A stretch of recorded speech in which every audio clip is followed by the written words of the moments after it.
Hello, Bobby Torres of Frightbox Recording here, and let's talk about building songs from scratch using MIDI, and in this case, EZdrummer and EZbass.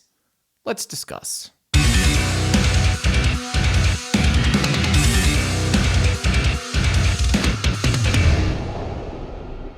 So before we dive into today's video, I just want to let you know that we live in the absolute best and most exciting time to be a rock or metal musician. And this all comes down to the fact that we have these excellent tools available called MIDI drums and amp sims.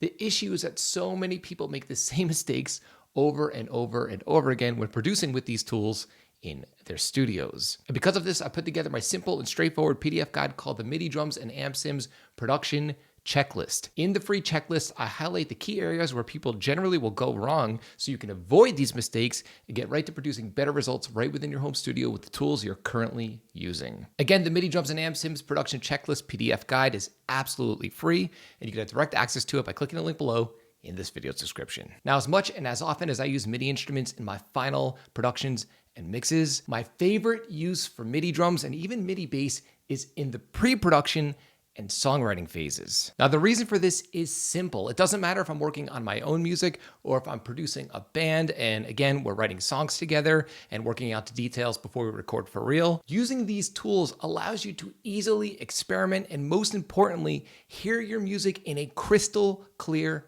manner. As much as I love live rehearsals with blasting drums and blasting amps, at the end of the day, it's really hard to make out finer details when you're listening in those environments. And some of my favorite tools for the pre-production and even the production phase is EZdrummer and EZbass. When I'm working with a client, I want as little friction as possible. When we're writing together and working on a song, I don't have to worry about things sounding right and messing with EQ and compression. I just want things to sound good. I want to plug right in, get straight to writing, easily audition multiple ideas, and ultimately end up with a great sounding pre-production demo that everyone can reference when we record the songs for real. So right now I'm working with a brand new hard rock band from New Jersey called Raising Arizona, and we are currently in the songwriting and pre-production phase for 3 different songs. I've already met with them in the rehearsal space. We've had an in-depth conversation for the aesthetic of the project, the deadline for the project. And again, right now we are working on the songs, fleshing out ideas,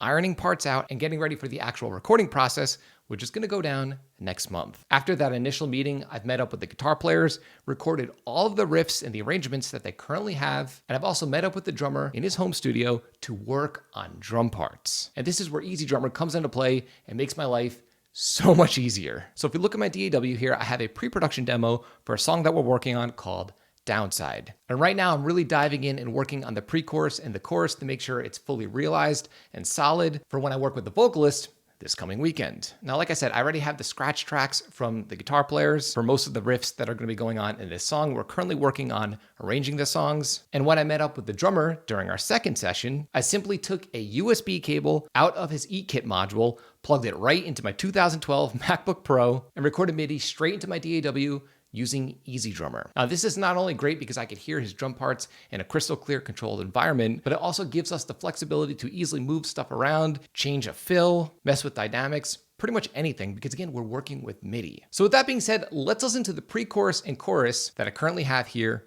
in this pre-production demo. Let's check it out.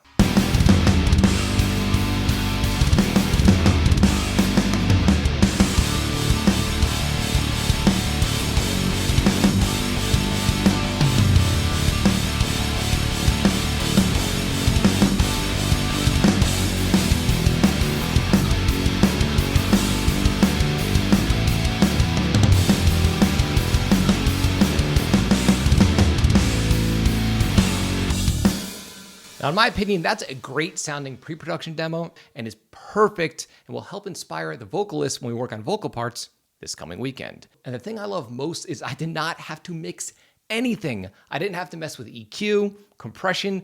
All that is just EZdrummer, EZbass, and 2 DI guitars with an amp sim engaged. No drum EQ or compression to think about, and no bass EQ and compression outside of the plugin itself. Now, this is really important for me because when I'm working on pre-production and songwriting, I want to be in a constant state of flow, and I don't want to get caught up in mix tricks and mixing techniques. I just want to create with minimal friction super important. And like I said, all I had to do is show up to the drummer's house, take a long USB cable, plug it into the brain of his E-kit straight into my laptop, and we got straight to recording drum parts right into my DAW. Now, I also want to mention this, which comes in really handy when you're working in a situation similar to this. He happened to be using a Roland TD-17 electronic drum kit, and sometimes the mapping can be different from drum kit to drum kit, and even software to software. Now, what's great about EZdrummer is they make things easy even when it comes to MIDI mapping. Now, again, he was using that Roland kit, and the mapping was a little different than what comes out of the box with EZdrummer,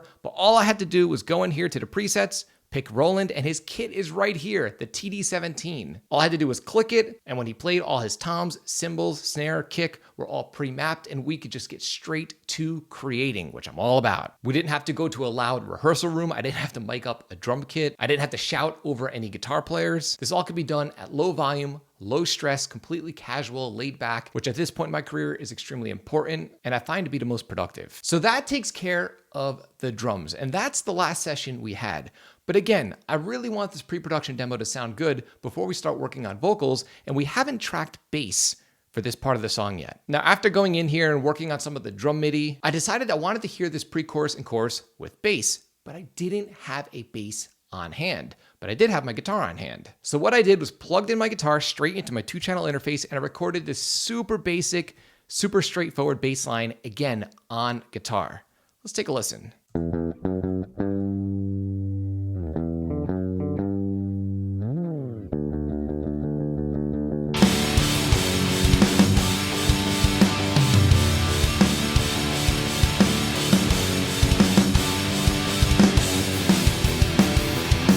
Okay, not bad. You can kind of hear what the bass would maybe sound like in the final production, but I want to hear this with actual great sounding bass without having to actually get a bass somehow, plug it in, pull up a great sounding chain. I just want great sounding bass that I can easily manipulate just like I can with my MIDI drums. And this is why I love EZbass. You can simply take any pre-recorded guitar performance, load it up into the audio tracker, and it automatically spits out a bass performance in the form of MIDI and in the right octave. And that's how I ended up with a MIDI bass performance that sounds like this.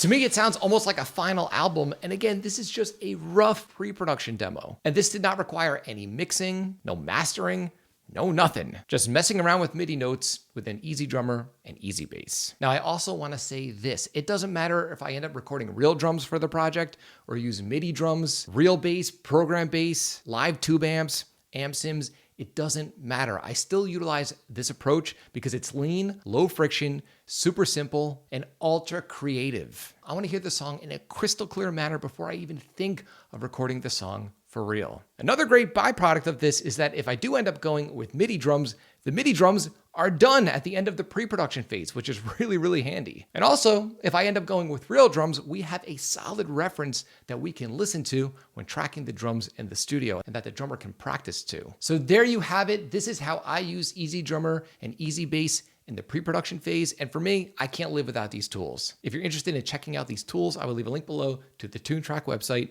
in this video's description. And again, if you're using MIDI drums and amp sims for your productions in your home studio and you're not happy with your results and they're not sounding professional, you can have direct access for absolutely free right now to a MIDI drums and amp sims production checklist to help set you on the right path. Now, if you'd like to watch part 1 of this new video series and hear my conversation with this band and how we all got on the same page in order to produce a killer result, regardless of where this project ends up being recorded, you can click the link below. I'll leave a link below to part 1 of this video series in this video's description as well. So I'm curious to know, are you a fan of EZdrummer and EZbass? Do you use it in the way that I'm using it, or do you maybe use it in some other way? Let me know by leaving a comment in the comment section below. I'd love to hear what you're up to in your home studio. If you found this video helpful, like, comment, subscribe, and share. And be sure to click the bell icon so you can be notified every time I upload one of my weekly videos on all things metal and rock production. Until next time, happy songwriting.